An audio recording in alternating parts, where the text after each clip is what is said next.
How to draw some still life objects.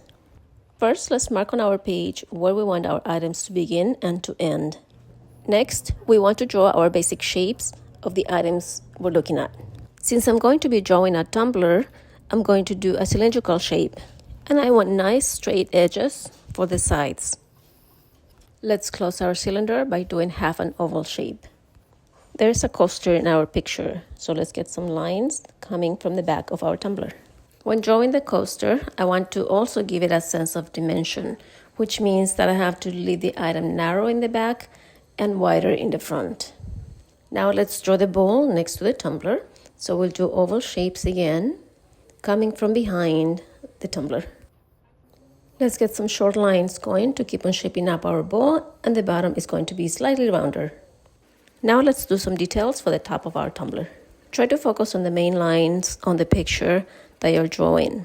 This will be what defines the item. Now let's add some shading to our picture to make it look even more real. When shading, keep in mind that it helps a whole lot more if you keep your pencil at the lowest angle possible. This way you get more coverage and smoother, softer lines. You can do this technique with almost any type of pencil, but I find that the B-type pencils are much better for this technique. I'm switching to a 2B pencil now because I want an even darker line. Now let's soften up our pencil color by using a blending stump tool or a Q-tip. Even a piece of paper might do too.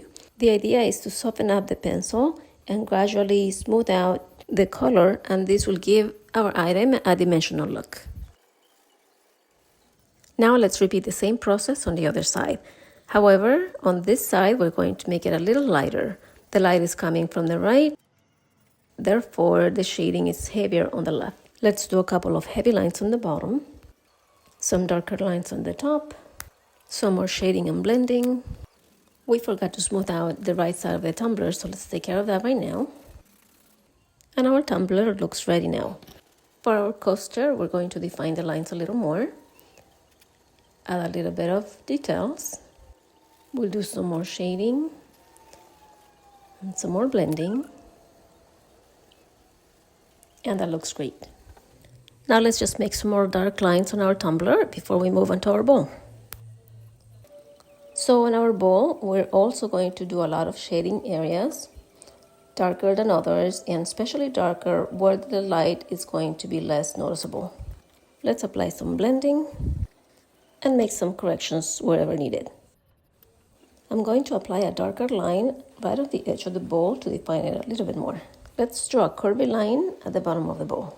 Fill it in, add some shading to the sides, some more blending, and our bowl is ready. Now I want to do some shading on what will be the counter space. Let's make it really dark where the items touch the counter. Now, because this is a large area, I'm going to use a piece of paper towel. Just fold it as small as you can, but big enough so that you can hold it with your fingers. And I'm going to just go ahead and blend all the pencil that's on the counter space or table. Time to make some corrections as needed. And our drawing is finally done. What do you think? Let me know if you like the video and if this is something that you would like to try. Or if you would like any more tips, let me know in the comments as well. Happy creating!